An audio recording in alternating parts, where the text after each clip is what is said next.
आरती Maharashtra express news मध्ये आपले स्वागत। तर पाहूया आजच्या काही विशेष घडामोडी। एप्रिल जून मध्ये उष्णतेची लाट वाढणार, उष्णघातापासून सावधान राहा। वर्धा जिल्ह्याचे आरोग्य अधिकारी डॉक्टर स्वप्नील बेले यांचं आवाहन। नागरिकांनी उष्णघातापासून सावध राहून काळजी घ्यावी। एप्रिल ते जून मध्ये उष्णतेची लाट वाढण्याची शक्यता आहे, त्यामुळे आरोग्य विभाग सज्ज झाले आहे। जिल्ह्यातील सर्व प्राथमिक आरोग्य केंद्रासह सर्व रुग्णांमध्ये उष्णघाताच्या उपचाराची व्यवस्था करण्यात आल्याची माहिती मिळत असून या संदर्भात वर्धा जिल्ह्याचे आरोग्य अधिकारी डॉक्टर स्वप्नील बेले यांनी सर्व नागरिकांना आवाहन करताना सांगितले की नागरिकांनी प्रवास करताना 10:30 ते 4:30 ही वेळ टाळावी। या वेळेत बाहेर पडू नये। अत्यंत महत्त्वाचे काम असेल तर टोपी, गॉगल इतर प्रकारचे उपाय करूनच बाहेर पडावे। सर्वांनी हेल्मेटचा वापर सक्तीने करावा। शक्यतो प्रवास टाळणे। भरपूर पाणी प्यावे म्हणजे डिहायड्रेशन होणार नाही। सायंकाळी सुद्धा उन्हाची झळ लागणार आहे, त्यामुळे सायंकाळी सुद्धा या सर्व गोष्टींचा वापर करूनच बाहेर पडावे। डोक्याला कपडा बांधून, कानाला कपडा बांधूनच बाहेर पडावे। आपल्या प्रत्येक रुग्णालयामध्ये एक बेड राखून ठेवलेला आहे, त्या ठिकाणी कूलरची व्यवस्था करण्यात आली आहे। लहान मुलांनी आणि वयस्करांनी विशेष काळजी घ्यावी। शक्यतो नारळ पाणी, ORS, साखर, मीठ पाणी याचे सेवन करत राहावे, ज्यामुळे इलेक्ट्रोड इनबॅलन्स होणार नाही। वयस्कर लोकांना सोडियम कमतरता भासणार नाही, याचे सेवन केल्याने त्यांनाही त्रास होणार नाही। अशा प्रकारे उन्हापासून आपला बचाव करावा। याबाबत सविस्तर माहिती डॉक्टर स्वप्नील बेले यांनी दिली। मध्ये उष्णतेची लाट आहे आणि आपला रेड अलर्ट मध्ये पण आहे। काल पण होता आणि आज पण आहे।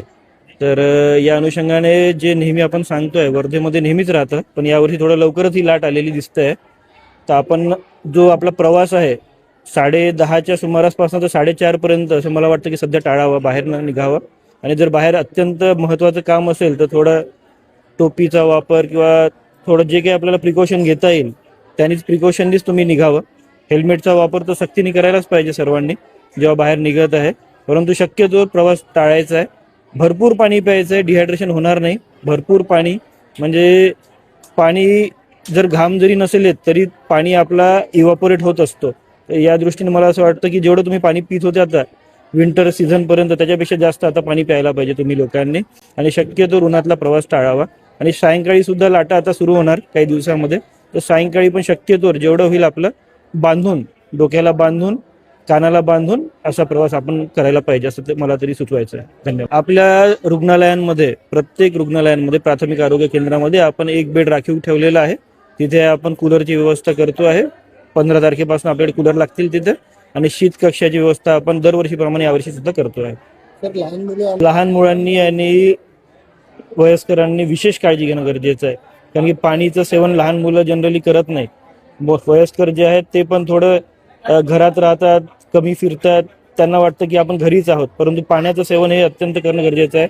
आणि शक्यतो ORSचं पाणी पिणं किंवा साखर मीठ पाणी, आणि शक्य असेल तर नारळाचं पाणी हे पिणं पण थोडं गरजेचं आहे। इलेक्ट्रोलाइट जो इम्बॅलन्स होतो तो होणार नाही याने, आणि जे सोडियमची कमतरता वगैरे होतं वयस्कर लोकांमध्ये ती पण होणार नाही।